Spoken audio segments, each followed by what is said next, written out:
Students I spoke to tell me the school had an open discussion between them and their teachers to discuss what happened, something that will be continued.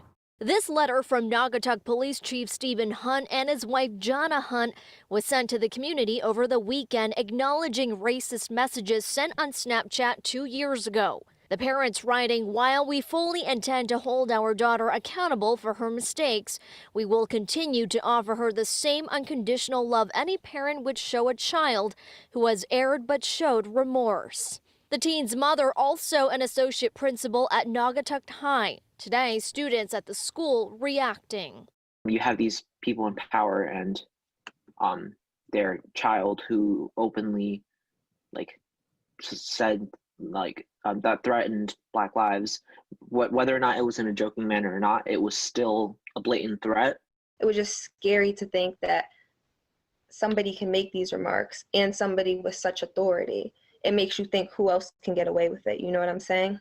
It was not a typical school day today. Students were broken up into groups for what the principal called an open campus, a time for them and their teachers to talk about their feelings. A message from Principal John Harris was posted on the high school's website saying this will also take place tomorrow. A parent I spoke to thinks the school is approaching this the wrong way. They should have dealt with the parents and the guardians and of these kids before they deal with the kids. Of course, the kids have feelings and emotions, and they want to be expressed and addressed, but we as parents have to send our kids into this community. Superintendent Christopher Montini emailed this letter to parents and students today, saying any claim or incident of racism will be taken seriously.